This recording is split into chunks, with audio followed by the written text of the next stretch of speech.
Ever since Donald Trump left office, there have been countless, reports, opinion pieces, hell, even video segments. I'll admit we've done a few ourselves about who is going to be the next Donald Trump. And then this past weekend, saw a headline. It was actually on Alternet. I don't know if it was one of their original pieces or if it was a repost, but it was a conservative commentator had said that blowhard Ron DeSantis may be the Republican Party's best chance to move on past Trump. And that headline got me thinking about the fact that just a couple months ago, Ron DeSantis was, of course, the next Donald Trump. Just like all of these other individuals were the next Donald Trump. So I started thinking, who is the next Donald Trump? And the answer is no one. No one can recreate what Donald Trump did. And there's a variety of reasons for it, and I'm going to go through them all, but I want that fact to sink in first. Nobody can recreate what Donald Trump had created. And please don't take this at all as me praising Donald Trump, because I want to explain all of these very unique situations that hit at the right time. It effectively, for Trump, was the perfect storm. 2016, the Democrats, of course, had the hugely unpopular candidate, Hillary Clinton. I don't care if you love her or hate her, look at the polls. People in general did not like her. Half the country didn't like her.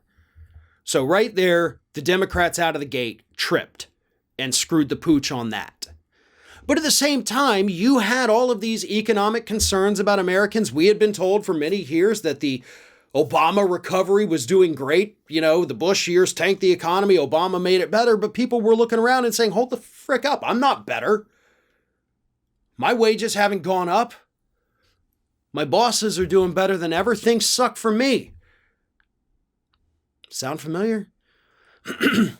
So Trump comes along and cashes in on that. Right place, right time kind of thing. And he goes out there, of course, and he gives these people somebody to hate. You suck, your life sucks because of immigrants. You vote for me, I'm going to get rid of these people, your life's not going to suck so bad. We're going to bring manufacturing back. He knew all the right things to say at the right time when people needed to hear them. Lightning in a bottle, right? More factors. And this is where all of those other who's the next Donald Trump people come into play. Trump has charisma. Love him or hate him, the dude has charisma. He knows how to work a crowd. Now you compare that to the little wannabe demagogues. Pardon me, my voice is just terrible today. To these little wannabe demagogues over on the right. Matt Gaetz, Marjorie Taylor Greene, Madison Cawthorn, Jim Jordan, Lauren Boebert. They can't work a crowd the same way. The big crowds aren't showing up. They didn't show up for Marjorie Taylor Greene and Matt Gaetz. They lost money on it. Donald Trump can pretty much go speak anywhere, and you're guaranteed you're going to have a very enthusiastic crowd, even when they start getting hypothermia or heat stroke, as we saw in 2020. He can do that, and these other idiots can't, no matter how hard they tried. So right away, these people cannot be the next Donald Trump because they lack that very important part of him. The charisma. So you move on to something else, the wealth, right? Oh, well, somebody else coming along with the wealth could do it. Why don't you ask Mitt Romney in 2012 how that worked out for him? Why don't you ask Rick Scott, who also has tons of money, how things are going for him right now? Not well.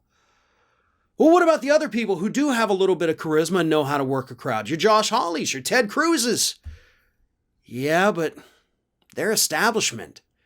And as much as they pander, it is very transparent pandering. And they're never going to attract that Trump base the way Trump has. You're basically not going to create a new cult of personality around a different personality.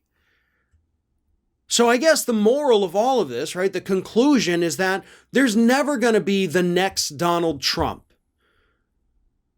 Ron DeSantis can't do it because he has no charisma to speak of. He also gets very easily flustered when called out. So I don't think the man's ever going to be president.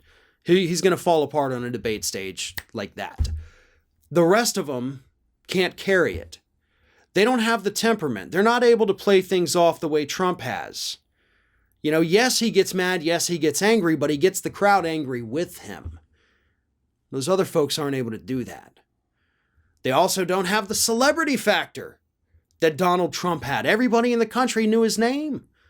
They've known his name their whole lives. You cannot recreate that. The only person who possibly could, obviously, is Donald Trump himself. But beyond that, the cult of Trump stays with Trump and doesn't just get transferred to the next Republican flavor of the week. And that is actually a good thing. Thanks for watching, and if you like what you saw, make sure you subscribe to our YouTube channel for fresh content every single day of the week. Just smash that subscribe button, and of course, don't forget to like, comment, and share the video.